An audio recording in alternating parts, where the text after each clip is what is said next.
You're watching Major League Baseball's virtual network. I'm Nicholas Callis.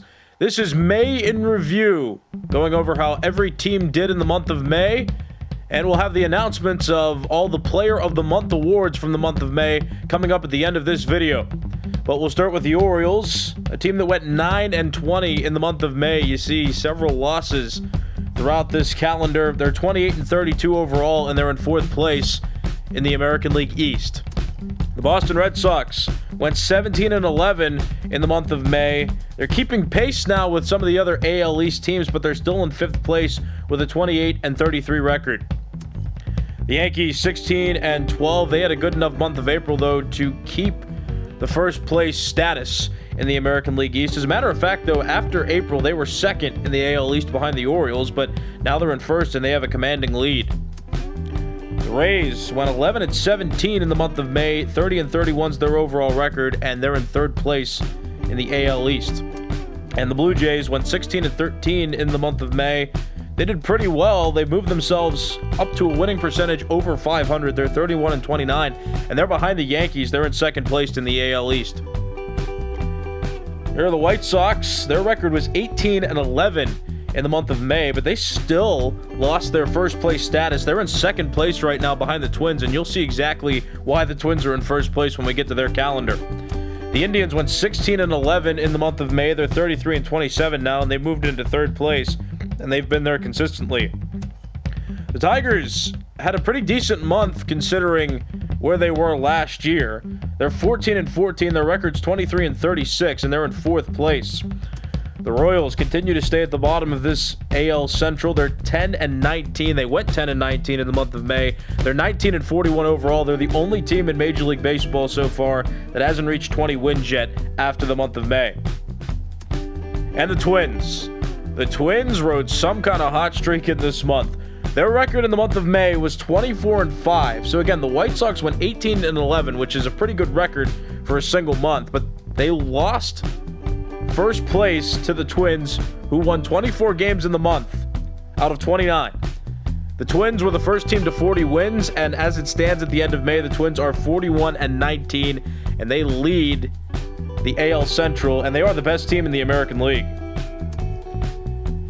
The Angels in the AL West are in third place with a 27-31 overall record.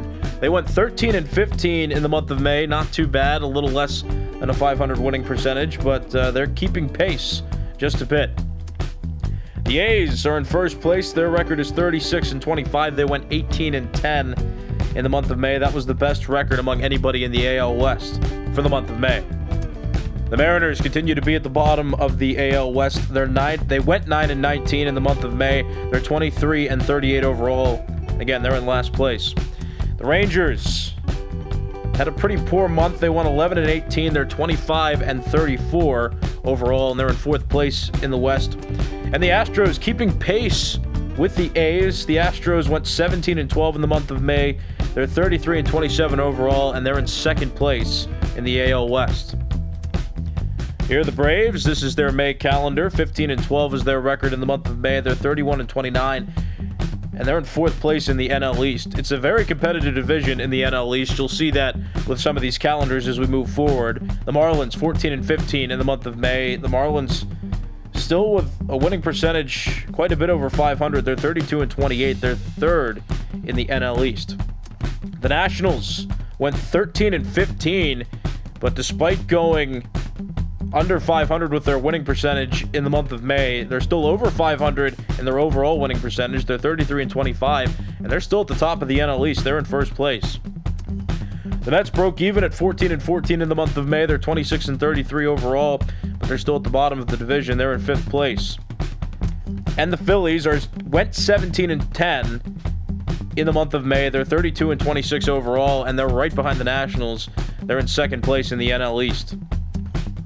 The Chicago Cubs went 13-15 in the month of May. They're 29-31 overall. They're in second place in the NL Central as of the end of this month. The Reds did not have a great month of May. You see they lost 6 of 7 games last week. They're in fourth place in the NL Central with a 24-35 overall record. The Brewers went 11-17 in the month of May, and they've dropped From first place to third place after this month, they're 28 and 31. Again, third place in the NL Central. The Brewers have the same records as the Pirates in this month. The Pirates won 11 and 17 in the month of May as well. They're 23 and 36, and they're still in last place.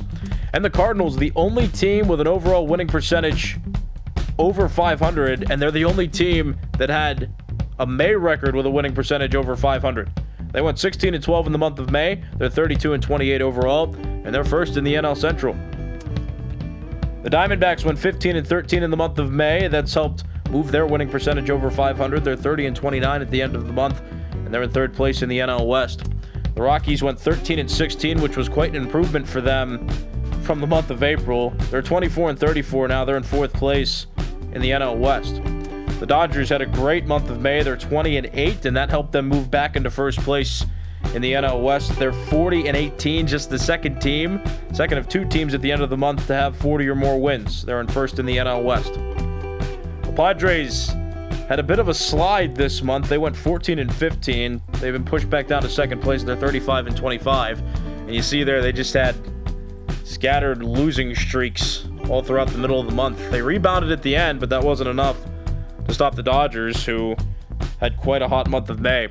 And the Giants got cold. You see there, over 2 straight weeks of losing right there on the calendar. They went 7 and 21, the worst record of any Major League Baseball team in the month of May. 7 and 21, the Giants were. They're 24 and 35 overall, and they've achieved last place in the NL West. And it's time to announce the Players of the Month award from both the American League and the National League. Starting in the American League, Pitcher of the Month goes to Twins starter Kenta Maeda, who went 5-0 in 6 starts, had an ERA of .230, and struck out 36 hitters. Player of the Month goes to Indians first baseman Carlos Santana, who batted .402 in the month of May. He hit 9 home runs and 31 RBIs in 92 at-bats.